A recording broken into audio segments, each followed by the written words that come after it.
So I'm just going to use a little bit of slides that, oh, hi. Welcome.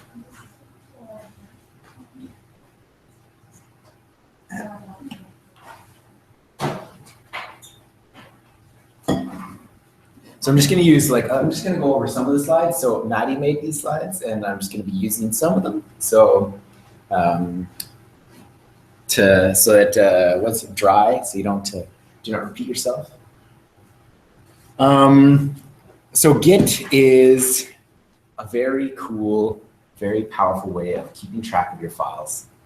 Most people are probably pretty familiar with what that is, right? With version control systems. Are you familiar with version control systems? Or know what the concept is? Ish? Okay, it's just a formal way of keeping track of your files. So instead of having the files ending in V1 for version 1 and then the next one would be V2, you have this actual software that takes care of that for you. So I'm going to be going over version control, specifically Git, and the reason why we use Git is because, well, Mozilla Science Lab uses Git, and it's also very popular. A lot of platforms out there use Git to manage their version control. So I don't know if you can see this very well. This is a comic that is very, very handy to show when talking about Git, because this is kind of this classic way of doing your version control. It's a very primitive way. So you have this final doc, and you go through the process of submitting to your supervisor, and then your supervisor has edits and suggestions, and then you change it to version 2, and then it just keeps on adding it until finally it's why did I go to grad school in the first place? Now this is a very, like I said, very primitive way of dealing with version control, and the better way of doing it would be just to have a single file called final doc, and then use Git or version control to be able to, every single time you make changes, you put it into the history of Git, and then file name stays the same. So it's very clean. I'm going to go to this. So version control is kind of you think of it as kind of like a time machine.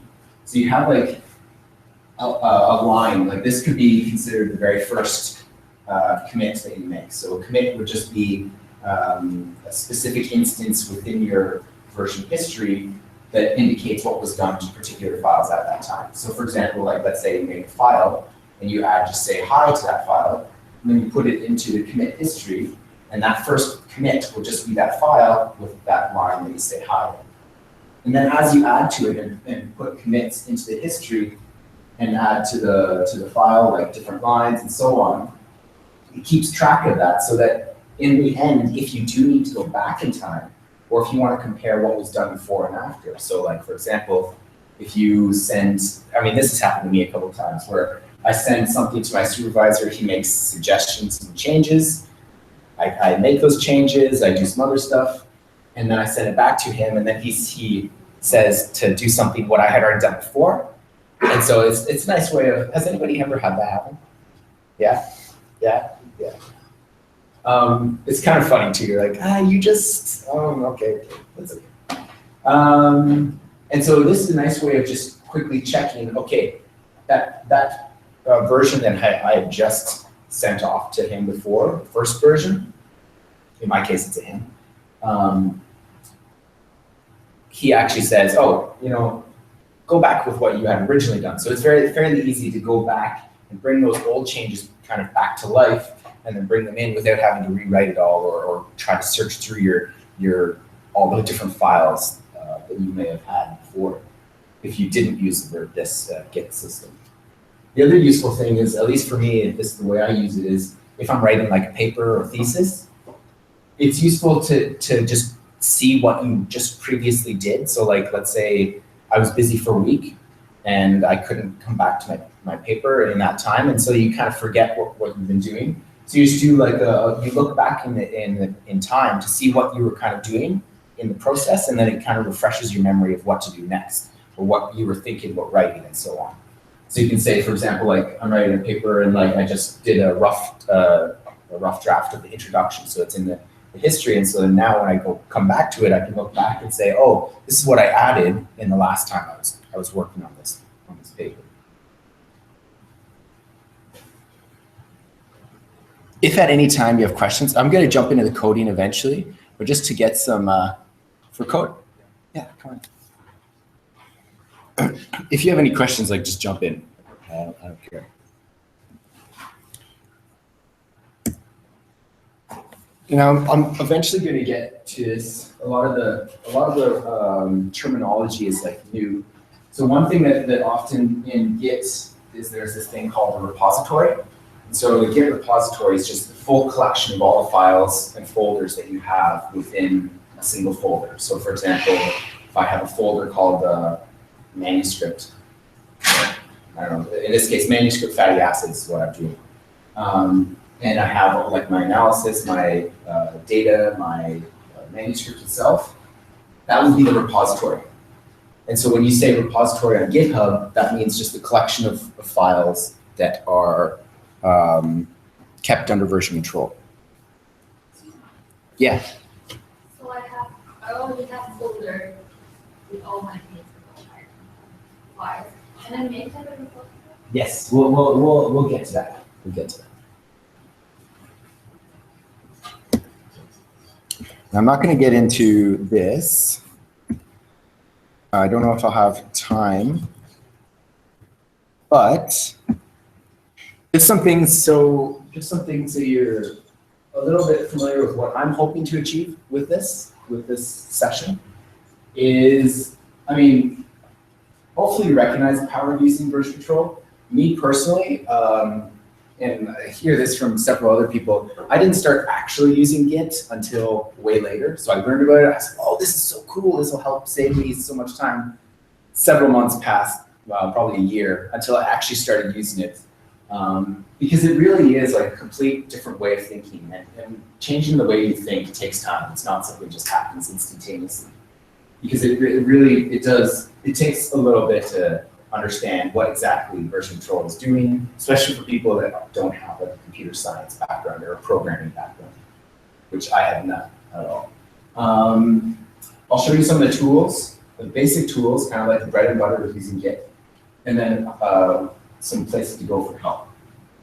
And I don't have any expectations that you actually start using it, so no pressure there.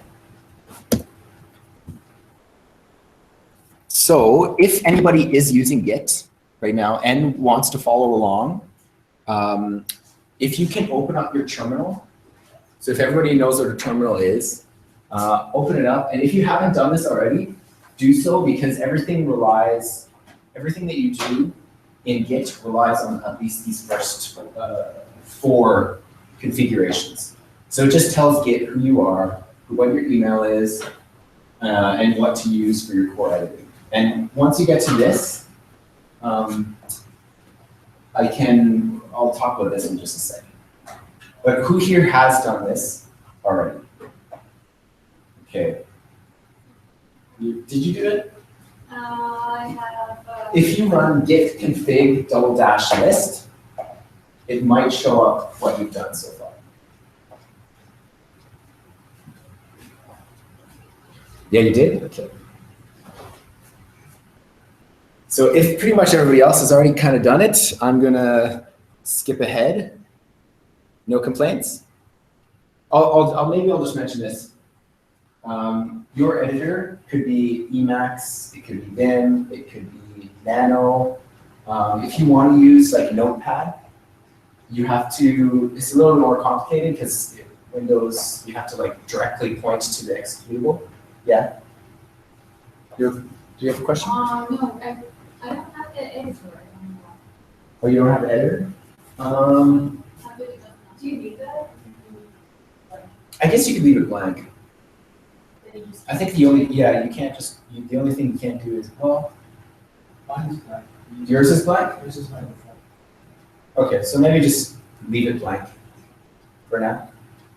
This will be up online too, so.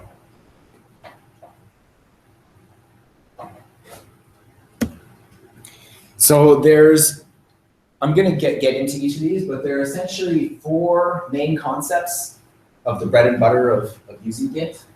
There's a whole lot more, but this is the 4 main ones with approximately 7. I mean, there's more commands than 7 here, but essentially there's 7 commands.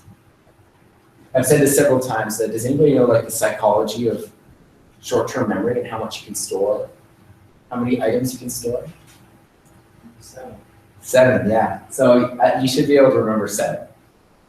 I mean, considering our short-term working memory, 7 items. So 7 items, 7 commands, and I'll get to them. So essentially you actually start the repository, like Sarah had asked, which I'll get to.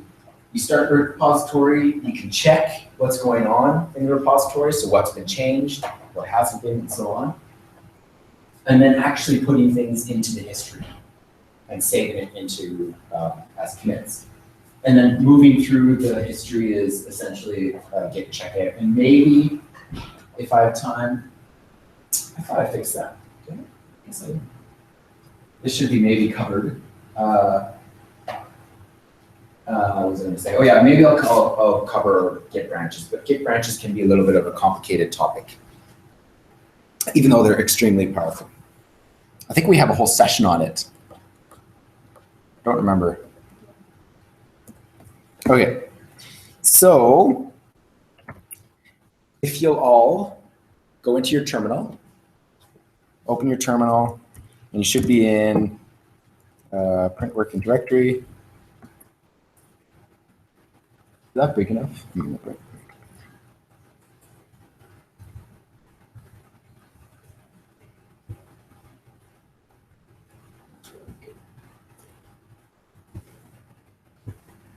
Okay.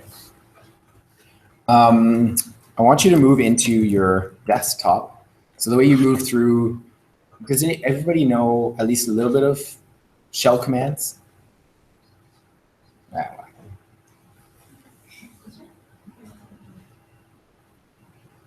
Sarah, you know them, right? Yeah, okay, cool. So move into your desktop. I mean, you can go anywhere you want, but just to make it easier for everybody else, move it into a desktop. And then you do git, make dir plain git. So make dir is make directory. So I'm just gonna make a directory, a folder called plain git. And I'm gonna move into that folder. So right now there's nothing there. So ls just stands for list all the files. The first thing I want to do is touch file.txt. So touch just create the file, and ls then just shows that now there's a file that exists in that folder. Touch is just make it. That's it. There's nothing inside of it, you just make it.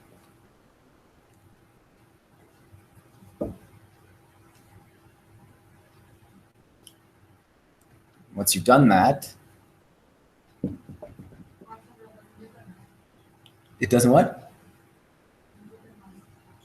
It doesn't leave a file? Oh. Oh, are you using command prompt or git bash? Depends on if you're a Windows user or. No problem. I don't think you can interact with Git on command prompt. What's that?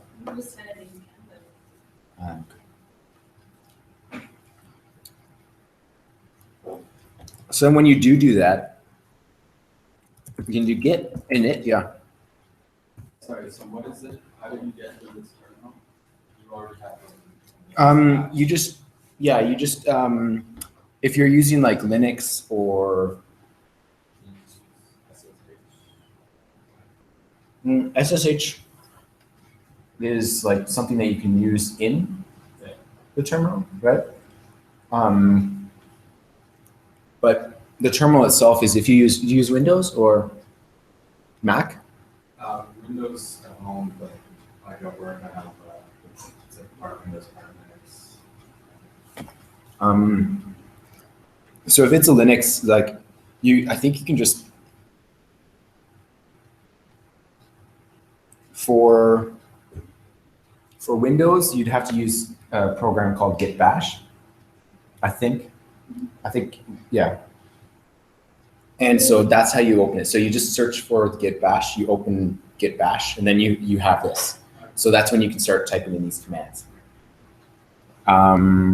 With the Linux side, I mean, if you're interacting with Linux, generally you're probably already using the command, the terminal already.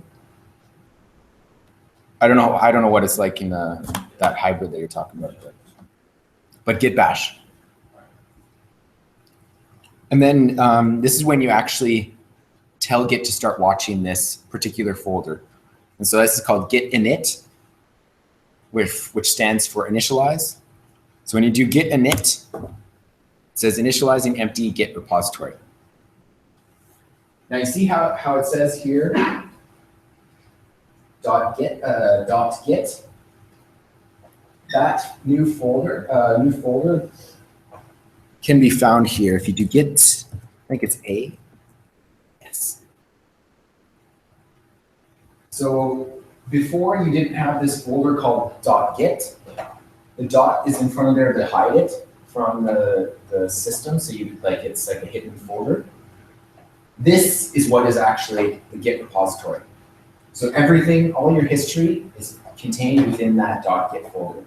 You delete that .git folder, your whole history is gone. So preferably you push that up to GitHub or wherever that you might need to put it up into the server as like a backup. But this is the important part. This is where all of your history is and everything is contained within that Git folder. What do you do that for your like the system stuff? Do you have some private repos or? Sorry, what was that? When you have instances, for example, yeah. That's your backup. Do you have some private repos in GitHub? Or? Yeah, so GitHub is nice. GitHub allows you to have, if you're a student, it allows you to have private repositories for free. I know Git Lab, which is fairly new, allows you to have unlimited private repositories, whether you're a student or not. Same thing with Bitbucket. So yeah, I keep like my thesis, my papers up on those sites. They're really useful too, because then like for example, our data set, I got my supervisor to put it all up onto, well, Bitbucket, because it's at the time that was the only one that had free unlimited private repositories. And so now our data set is up on Git, and like it's nice because we have several other people like using the data set, and interacting with it is much easier than having to send it back and forth, which is what we did previously. Which is no fun, no fun at all. Questions? The next thing is, so that was the first command, git init. You're probably only going to use it once. So in your case, Sarah, when you, with your thesis that you're already writing, when you go into that thesis folder, you just do git init, and it'll start watching that folder. That's all you have to do. And in your case, Jesse, it'll be the same thing. Or actually, no, you'll probably already have a one, already have a repository, right? Created. Yeah, I did. For your Oh yeah, someone yeah. else in the group. Yeah. One. Okay, so then you do git status. Now git status just checks everything that's within the Git repository. It checks what's going on. So right now there's one untracked file. The nice thing about git status is it kind of gives you some like little pointers on what to do. So if you ever need help, this is one of the first places to go, because then it tells you like use git add the file to be able to put it to include it into what will then be committed. So in this case, you don't have anything committed because there's nothing tracked right now. There's just untracked files. So I want you to go and do git add file txt, and then git status again. So now there is a file that's been put into the staging area, is what this area is called. I'm going to get to the different stages in just a second because I'm going to show you exactly what they look like. But this is then you'll then be able to eventually put this into the history. So git add just puts it into the staging area, and that's it. Git commit -m, we'll say new file added. So git commit is the command that you'll take that will tell Git to put everything in the staging area and put it into the history. So if I do that, they'll say that it's been added. As you can see right here, new file has been added. And then if we do git status, it says nothing is committed. So previously it said there was like an untracked file. You've now put that into the history, and because there's nothing that has been changed to that file, it says like, oh, there's nothing that's been done to this repository, so it's clean. I'm going to create file 2, and then I'm going to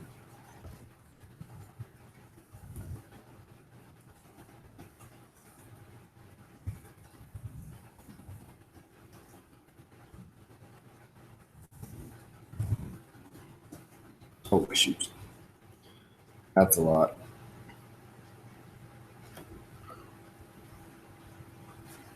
Let me know if I'm going too fast.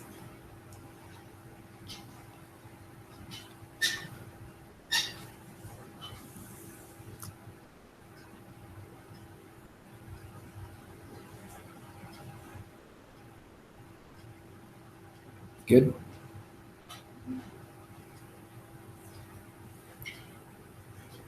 So what I did here was I just created a new file because I want to show you something. And then I added this text. So when you do echo some text and then use this little, what is that? Greater than symbol, this puts that into the file. So it adds this line into that file. There are now some differences here. So now it says changes not staged for commit. So this is a tracked file that is modified. So it even says here, it's modified file.txt. Then there's also this other file called file2.txt, and it's an untracked file. To get a little sense of, this is where Git kind of gets a little bit confusing.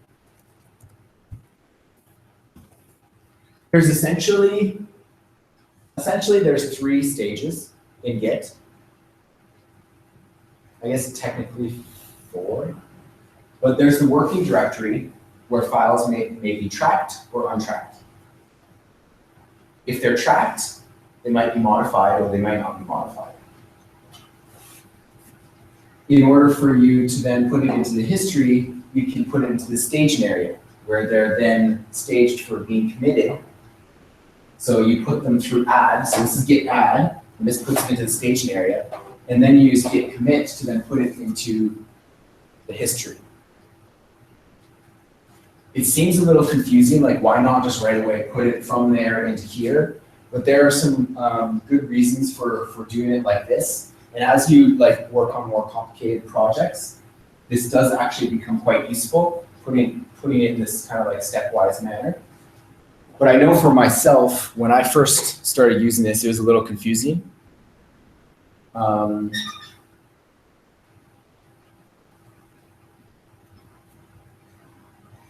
This is probably confusing.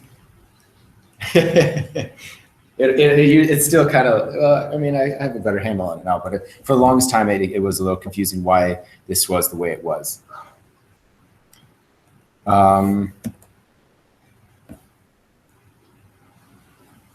So you can use git status to kind of show a lot of the information for each of these different stages.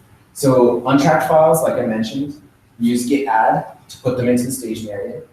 Tracked but modified, again, the same thing. You can use git add to put them into the staging area, or you can use git commit the specific file that you want to put into the history right away. So you can just bypass the staging area and put it directly into the history. If it is in the staging area through the git add, then you use git commit, and that puts that into the history. Fine. It's a little bit confusing, but I hope that makes sense. And this is up online too. So if I'm adding if I'm making it already existing folder, I should add one by one all the time. You could add them one by one. You could also do like git add asterisks, which just adds everything. But sometimes you don't want to do that. Sometimes there's like leftover files that you don't want to add to the history. So depending on how much you have, it might be better just to add it one by one, or delete the stuff that you don't want to add and then do git add all of them. You can also use git add directly to add the file, so file.txt. You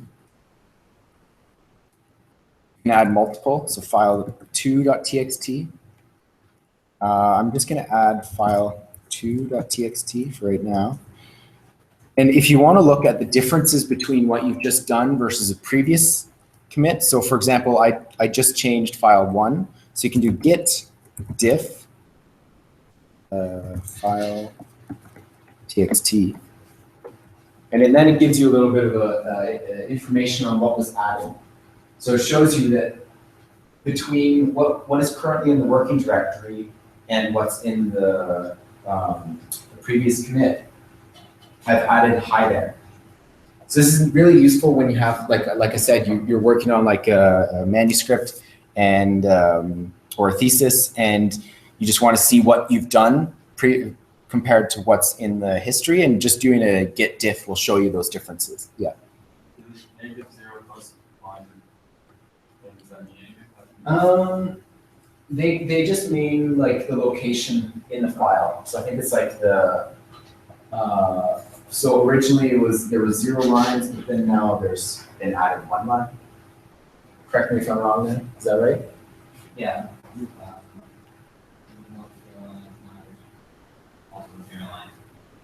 Yeah. Okay, so then if you get status, you can see that there's now a staged file, so file2, but still not staged file1. So if I do git commit -m, oh yes, sorry, git commit -m added new file. Usually a good idea to be like a little bit more descriptive about what you've done in your commit message. So this -m just stands for like message. If you want to see the history of what you've done, the commits, you can use Git Log. So Git Log will show you, this is why you use the git config. It's because then you can say this was the author that did this commit, and this is how you can contact this person. This is when it was done, and this is the commit message that was added. So this is really useful when you're working on a larger project with like multiple people. So for example, the U of T Coders website is all in using Git. And so sometimes we go back to see what was done and who did it, and it's a useful way of trying to figure out if there was a problem, like why it was there and why, and so on. So these are, I guess that's kind of useful. Commit.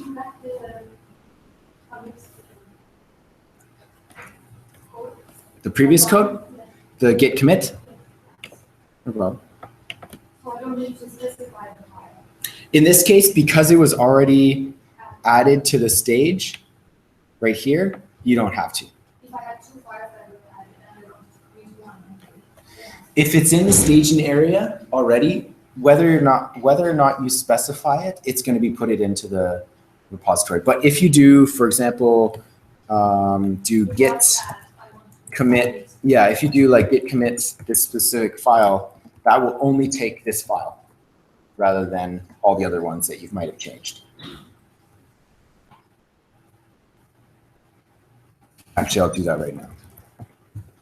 Git commit file. Added a line about saying hi.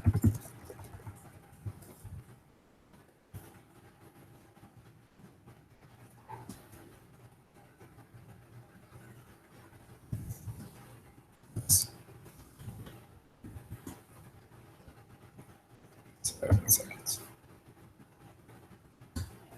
Now there's nothing there. Sorry, I jumped around. That was like the command I just did. Git commit the file. So how many commands have we gone over? Git init, git add, git status, git log, git commit, and diff. Okay, so that's 6. 6 so far.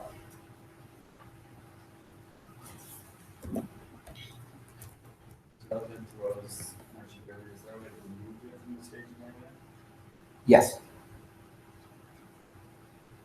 Yeah, there is. Okay, so like let's say I do touch file 3 txt git add file 3 git status. That's how you can remove it. So again, the nice thing about git status is it tells you what you can do to get it out. So in this case, it's git reset head and then file. So head is just like the very top of where you're located in the history. So head in this case is kind of like the working directory.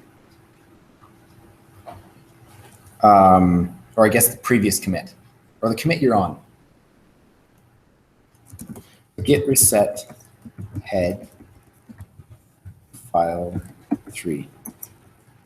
You get status. It's untracked now. So it went from the staging area, now it's been kicked out.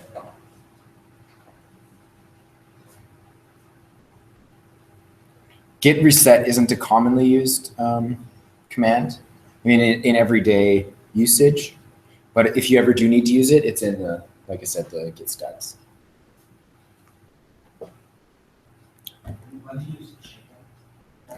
That's the, I was just going to get to that now. So like I had mentioned before, that one of the reasons why you use Git is to be able to go back in time. So let's say with that file where I added hi there, I didn't want that and I wanted to go to the original. Actually, you know what? I'll do echo wrong edit.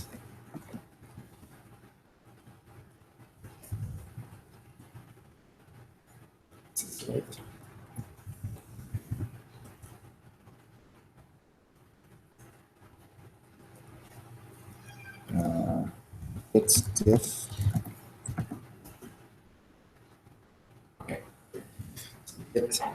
Git. So I made this. I added like just this one line to the file.txt, and I'm going to put that into the history. So I'm going to do git commit file.txt. Small change. Let's just. So now, if you want to go back and remove that that particular commit, or you want to go back to when you didn't have this particular line that was added, you do git. So first we have to do git log. Now the thing that you need to use here when you go back in time is the hash. What's it called? Hash tag? SH tag? SHA tag? What? Oh, commit hash. Okay. A commit hash. Each commit has a unique hash that is, I think under all intensive purposes, this is completely unique and will never exist again in the universe. I mean, the probability is so small that it's smaller than the number of galaxies or stars, I mean, in the universe. So you don't have to worry about there being another commit out there that's like this. And the reason why that is because Git uses these commits to keep track of everything, and when it handles like merging branches, which we might probably not get to. So if we want to go back in time to that particular commit, so this is so git checkout 44088F.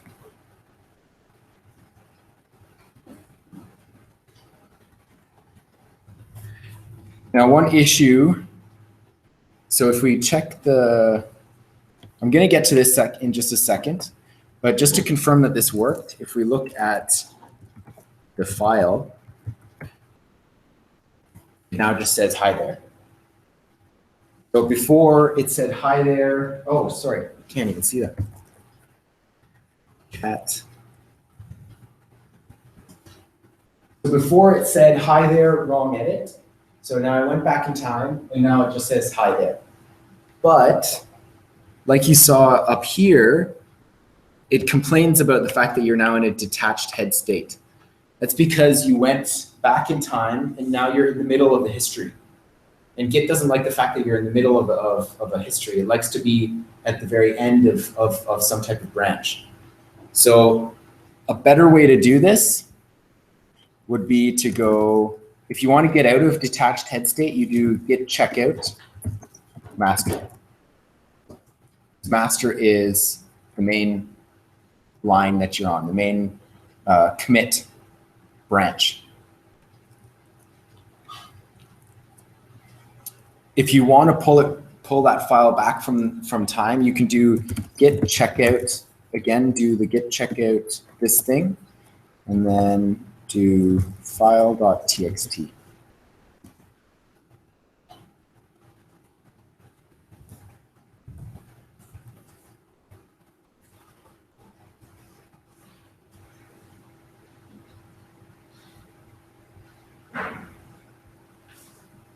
So git checkout with the commit, and then that specific file.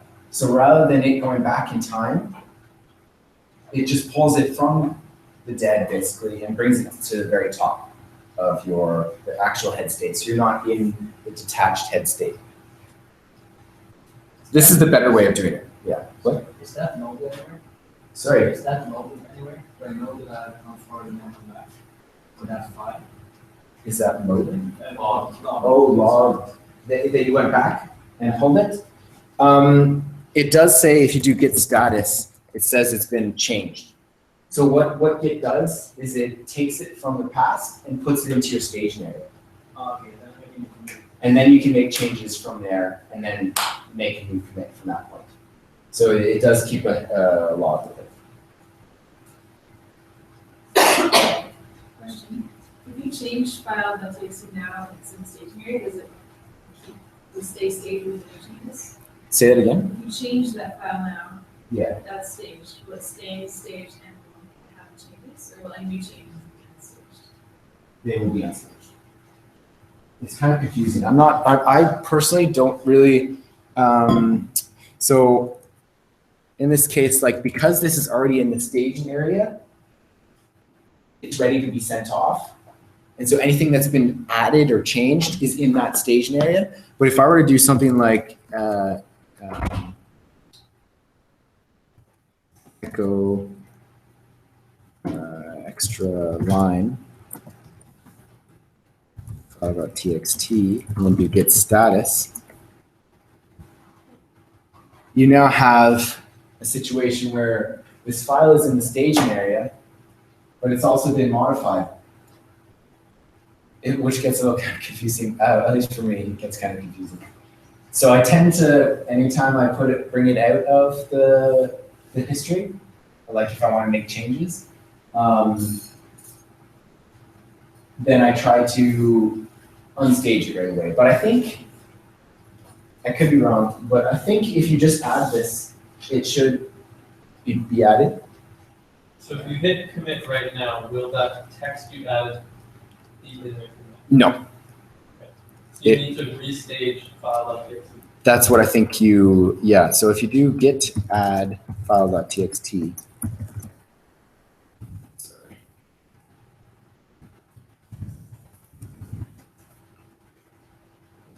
Yeah, so I guess it takes whatever's been changed and then just puts it into the staging area. So I guess it's not too as confusing as I thought. I've just never really done it like.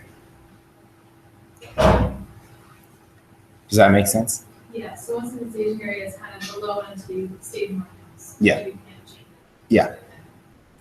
And then if you put it back in the staging area, I guess it compares, it makes sure that it's like synchronized between the files. So you could have, like, when you had changed it and it was staged, you could have did the first one. Yeah. Added it. Yeah. Now, sometimes looking at the log is kind of, I mean, that's not really the best way of looking at the history. I mean, it's kind of hard to see what's going on. There's this one command called git k. I don't know if it works in Windows or not, but if you run it, it has a nice visualization of what's going on. So each of these, it's kind of small there. I don't know how to make it bigger. But each of these are like the commits that you've made to the history. And the nice thing is you can see what's been changed here. So like right here, it shows what's been added. What's been added. So this is really useful. Like this is a very small toy example, but if you were to do something on, I'm going to show you just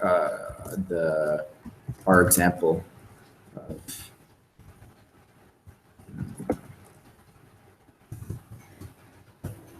so like this is the history of our study group, like the website. So you can see here, like this is a merge. So we were working on some stuff, added some tags. I think Joel, you were helping out with that. And then you can see what was added and what wasn't. So this was actually changed from tag to tags. So this is like a nice visualization of what's going on, because sometimes using the command line doesn't give you that, can be challenging to get a good view of what's going on. And it also, this also shows the different branches and merging, which I won't have time to get to today. Or maybe I could cover branches just a bit. Now this only deals with looking at the history. If you want to use like a command line, a GUI for making commits, so let me just see here. So if you do git GUI,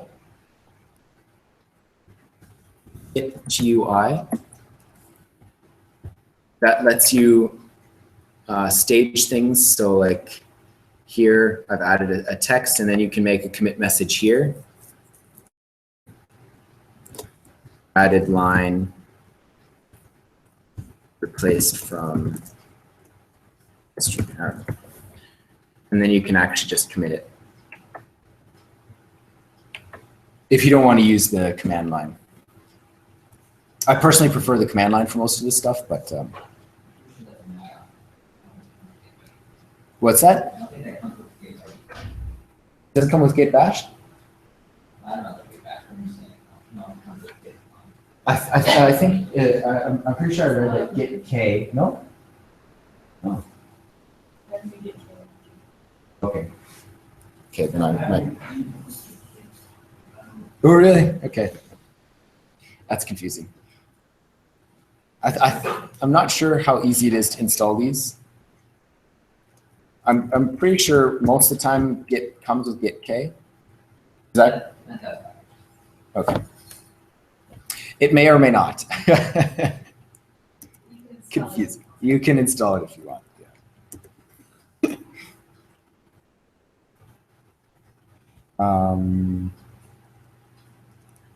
Yeah, just to see if I understood what happened. When you went back and you got the file from the history. Yeah. And it came in to replace it with the one that had the wrong on it. And like, what if you didn't want to completely replace some small parts of it? Is there a way to have both? There is a way to do that. That gets a little complicated. I mean, not too complicated. I think it's called cherry pick. Is that right? Is it called cherry pick? No. So,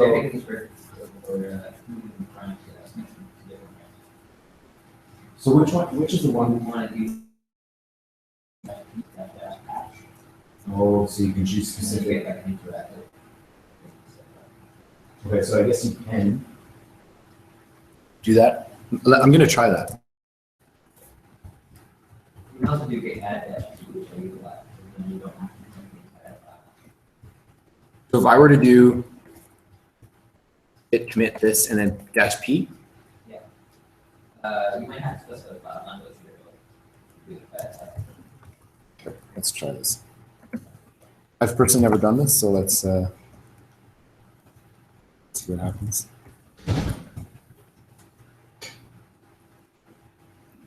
Tie this hunk to index and work tree. It's really the only one change, but that's what it'll show. Yeah, so I think that's the only thing that's been changed. So yeah, so in this case, I can say, do I want to keep this line?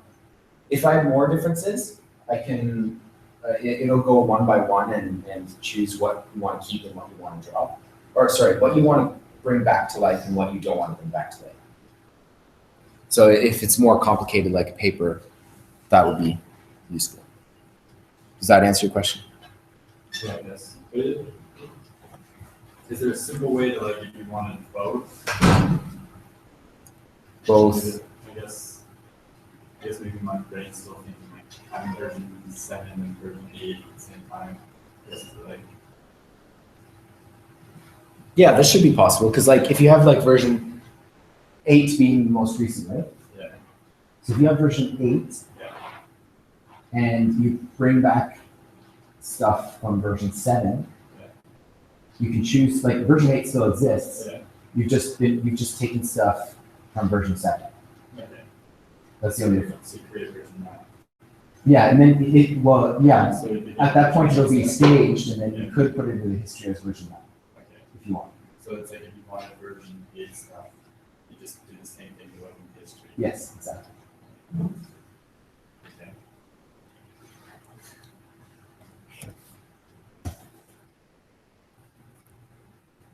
Can you mention to me about how your working directory actually changes when you check it? Like, I thought that was really helpful for me, like seeing if you just go into your file browser. That's true. and you can pass it. Okay. Let's go to. Okay, so this is the Git repository. Now, just to give an example, like when I do Git checkout, we can see that there's 3 files here. So if I do Git checkout 440884, and it complains, who cares? Let's just let it complain. Oh no.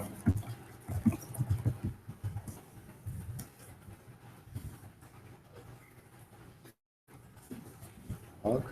How many am I? Okay. It's this one.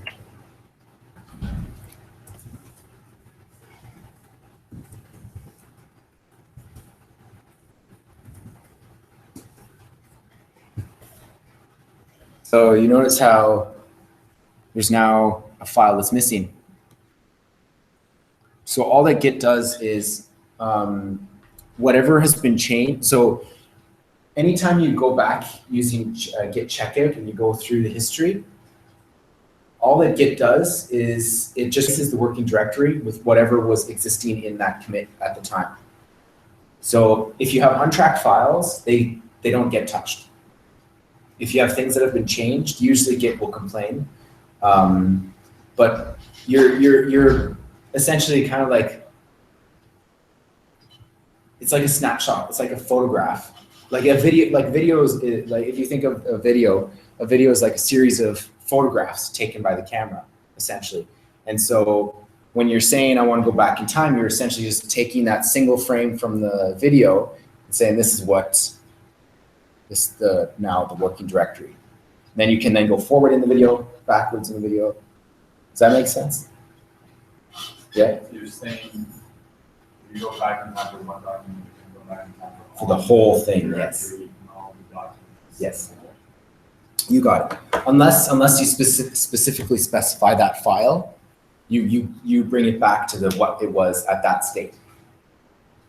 So that's why it's generally not, I mean, you can, sometimes it's useful, but generally you want to just choose a specific file and then bring it to the top rather than like go all the way back through the history.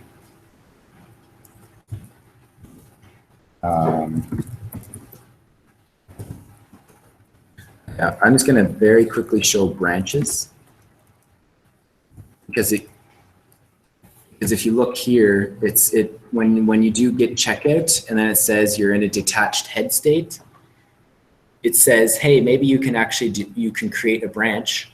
See, if you want, you can create a branch to retain the commits. So you can do that by using git checkout B for branch. So git checkout B. Will it be named something?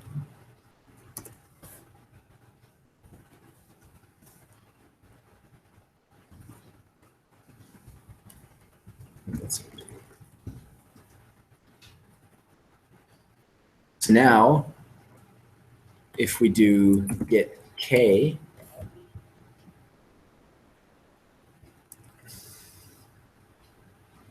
that's not what I wanted.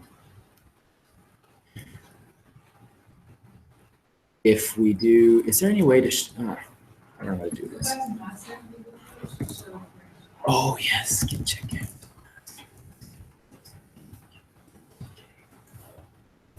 Now you have two new branches, the master branch and then the branch at the very end. And so then now you can start like making changes on that original, the new branch, and then eventually, I think we'll have like a session later on about more advanced usages of Git, but like you can then merge it in, because like merging and creating branches are really useful when you have like multiple people working on a single project. So for example, everybody will make their own branch to deal with a specific issue and then bring it back into the main branch. So like the main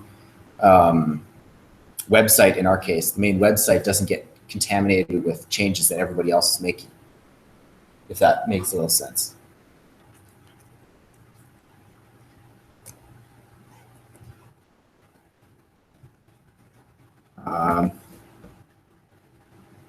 Any questions? It's probably a little fast. Can you use branchless compared to something like your business? Not really necessary. Personal stuff? No, not really. Like if it's just on my own thing. The only time that I use other branches is like if I have so if you use GitHub, if you have a GH pages branch, GitHub will convert whatever is inside that GH pages branch into a website. So you can have like your blog, in our case, the UT Coders website is all through GitHub pages, which creates the static HTML pages. So that's the only time that I actually use branches in my own personal stuff. Like how do you keep track of maybe major versions of your business? You use tags or something, or you send out just requests to everybody as the time coming back? Yeah, actually, yeah. So that was one way. One simple way of doing it would be just like in the commit message, I would just say send to co-authors. Sometimes I do add actual tags, but not always. What? It seems like a useful place to use branch. That's what I do. Like it was my supervisor, and I might keep working on it, but then I forget what to do. Like, so I make a branch that's their stuff, and then they can make their changes. is, but they're not really using their control or whatever. So send it back to me, and then I can make a commit on their branch, which is separate from the work that I'm doing. No, that's And then I can merge it back whenever I feel like. That's a really good plan. So that then you can keep like whatever they said the changes were on their branch, and then you can eventually merge it into your main branch if you keep working on your stuff. Yeah. Or you can, slowly work on merging whatever it is. Yeah. They'll have their lines separate, and then on your branch, they just slowly copy changes from what I have. Yeah. And then you don't worry about it. You change that stuff in relation to that. It really depends on how standalone all the writing is. Yeah. To what it is. That's good. You guys say something? So for all this, all of your coworkers also have to know and use Git. Force Okay. Yeah, not all of them, most of them. Mainly because they have to, like for example, if they want some feedback on their code, I'll say, well, I want to see it on like GitHub or Git Log or whatever it is that we use, rather than so I can pull it from there and then look on my computer and make comments or whatever. I kind of just force them. And also with the fact that our data set is in a Git repository, it's like you just have to know how to use Git. It still is a struggle because they're not completely, I still have to teach them a lot of things. And they've been using it for quite a while. It's useful to be a senior in your lab.